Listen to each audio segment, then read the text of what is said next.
Hello and welcome.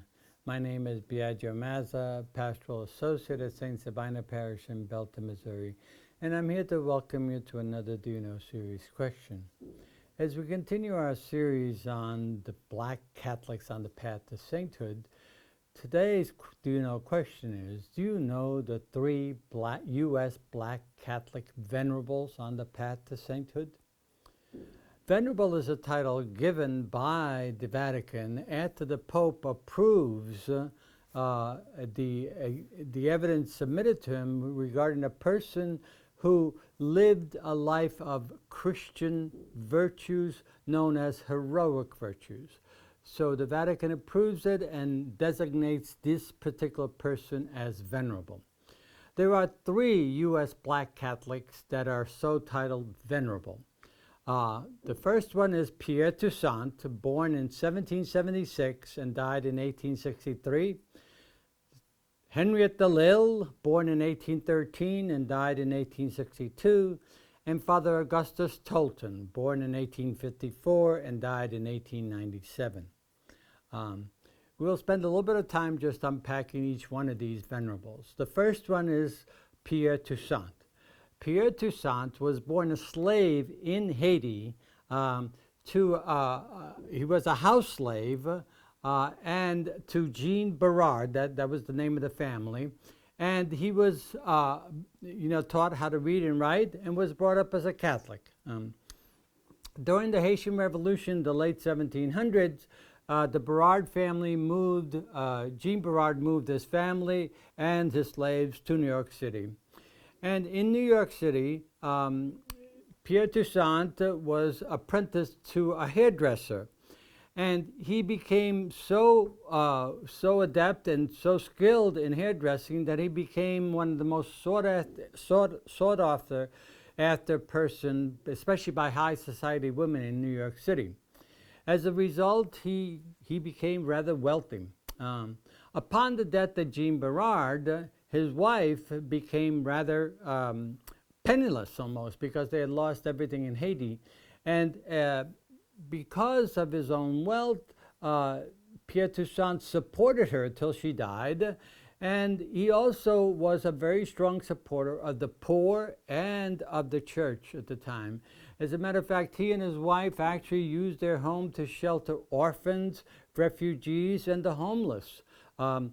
He actually also founded the first orphanage in New York City, as well as really advocated and collected money for the building of St. Patrick's Cathedral. He also cared for the sick and the dying during the epidemics in New York City at the risk of his own life. He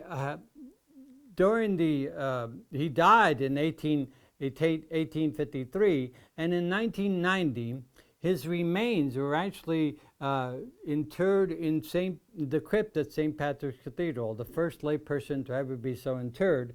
And in 1996, Pope John Paul II declared him venerable.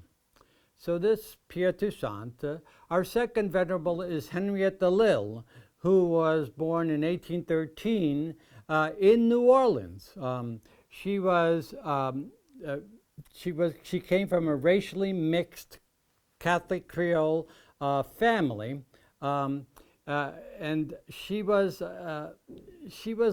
a liaison with a white man under the placage system, which was a common custom among Creole women.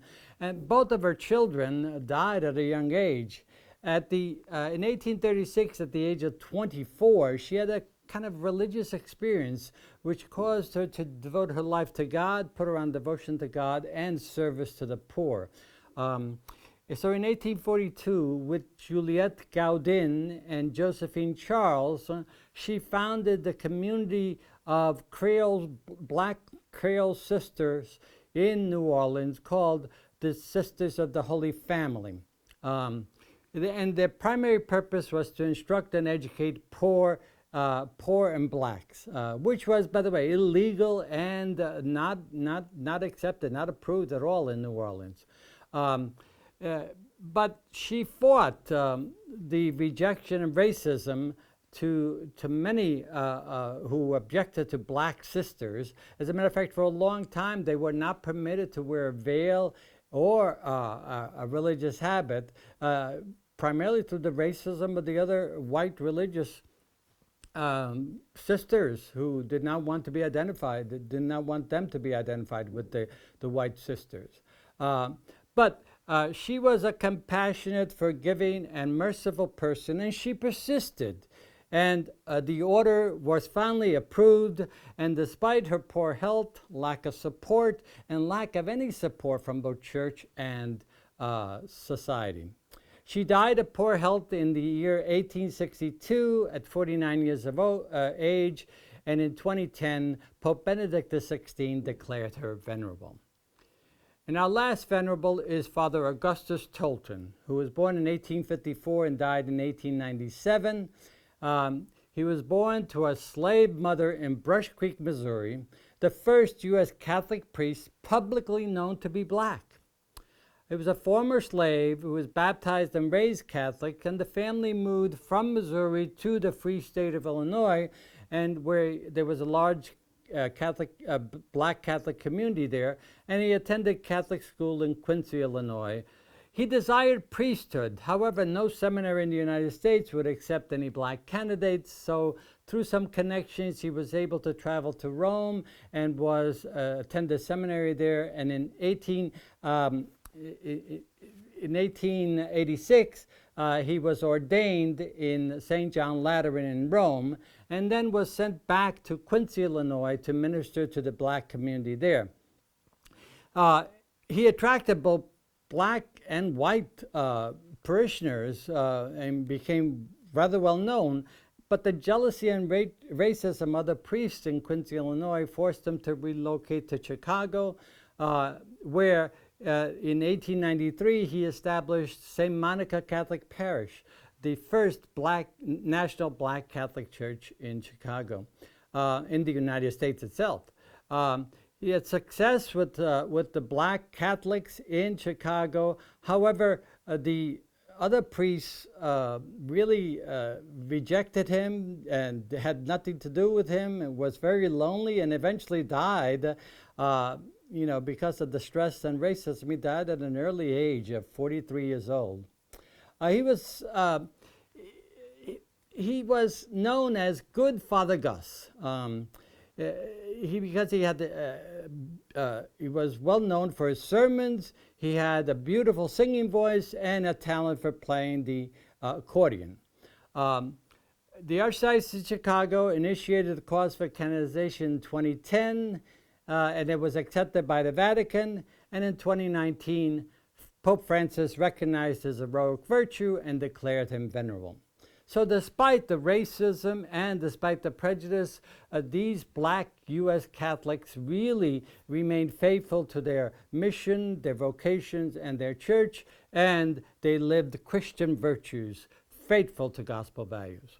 So I hope this has helped to explain just a bit about the three U.S. Black Catholic venerables on the path to sainthood, and I hope you'll return again to more Do You Know series questions as we continue this series on Black Catholics on the path to sainthood. Thank you very much.